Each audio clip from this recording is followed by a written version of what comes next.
čuješ trubu, ti uzmi sombrero i svojoj dragoj još jednom mahni s njim. Ne reci kuda i zašto se žuriš, samo sa sobom ponesi dragi lik. Welcome to Mexico, a country located in North America known for amazing food, great music, and a bunch of low-hanging jokes about jumping over fences. Mexico is just like the United States of America, a federation, which means it is a nation composed of many other states that all come together to form a big boy country. Now, Mexico has 31 states, as well as a federal district known as Mexico City. I know, a very creative name indeed. But in this video we will be going over two states, which are on the Yucatan Peninsula, which is this disformed penis-looking thing here, and they are Quintana Roo and Yucatan. Now, Mexico is a huge country and has a bunch of regions that vastly differ from one another, and by no means can this video summarize the entire country, so all you Mexican viewers watching, please don't be angry. Anyways, I visited Mexico in February 2018 at the ripe age of 17. At the time I was living in the United States, and I thought to myself, you know what would be a good idea? If I went to Mexico by myself for 4 days and just f**k around. So I did. I saved up $200 and went to Cancun like any other dumb American tourist. Alright, cut me some slack, I was only 17 and this was like the third country I ever visited. The first thing you'll see upon flying into Cancun are the clear blue seas and a bunch of rainforests. Next up, when leaving the airport, just like with many other places, there were a bunch of scam taxi drivers charging ludicrous rates to get you to the city. Instead, you can get a bus for something cheap and just enjoy the ride. Now, one thing to know about Cancun is that this is a tourist city. If you're looking to go to a place and go to the beach and do a bunch of touristy crap like swim with the dolphins or buy cheap knickknacks and chill at the hotel, this is the place for you. But if you're someone interested in the history and the culture of a place, I'd recommend avoiding this city. Again, I was young and I didn't know any better. I found an ad for a cheap flight and I went to Cancun. However, even though it is a mostly tourist city, it still has some interesting sights and things to offer. One of those things is nature. As I mentioned before, the water here is absolutely stunning. Cancun is located on the shore of the Caribbean Sea, so you know you're in for a treat when it comes to the beaches. You got white sandy beaches with iguanas and birds, good stuff right there.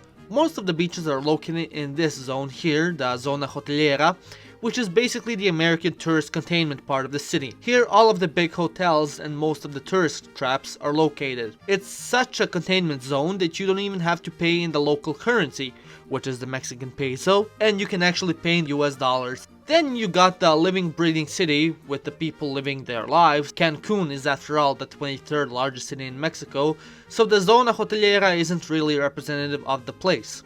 Now, you also got the Isla Mujeres, aka Woman Island, which too is a tourist attraction.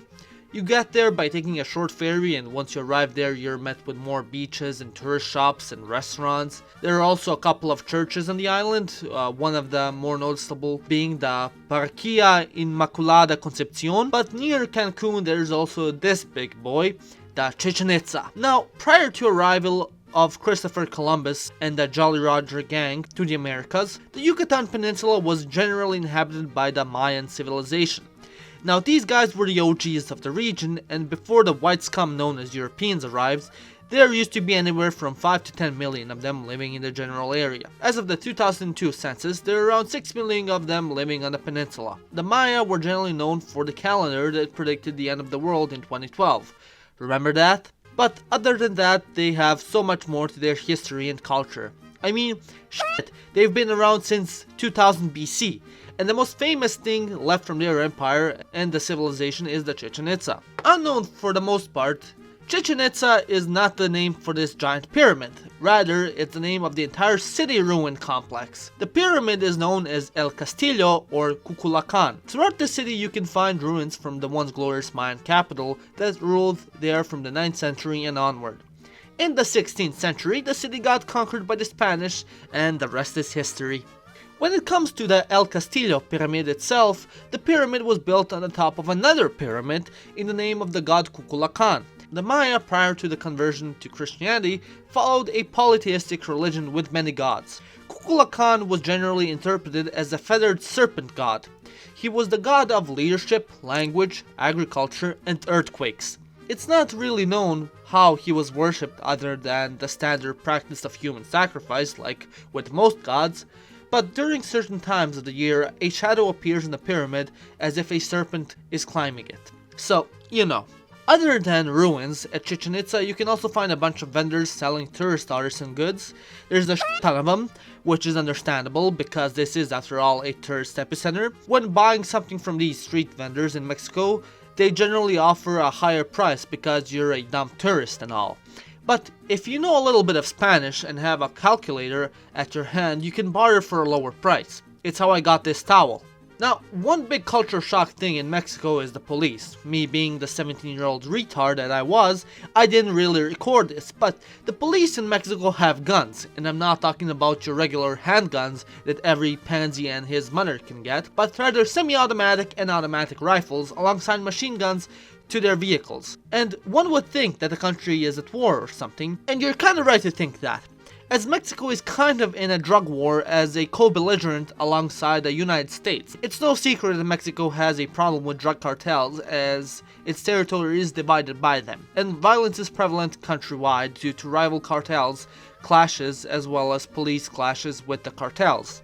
After the fall of the Medellin cartel in Colombia, aka Pablo Escobar and friends, Mexican cartels were responsible for 90% of all cocaine in the US. Don't do drugs, kids, unless your doctor prescribes them. Then consume all the opiates you like. Opiate crisis go brrrr! And finally, we go into the food section.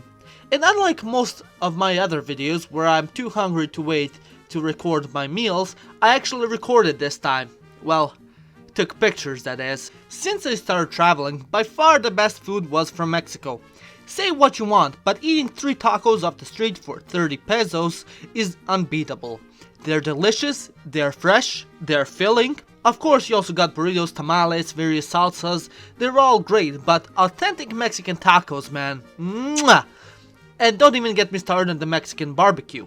You got a bunch of various meats, including grilled green onions and chorizo, and you have a good old time. And yeah, that would be Cancun. Well, what I recorded of Cancun. It was one of the first countries I went to and I had no idea what to record and how to do so, but I still wanted to make a video on this place, even though it is touristy AF. Anyways, let me know what you think. Have you been to Mexico? Do you plan on going? Let me know in the comment section below. My name is Nick and you've watched Living Ironically in Europe.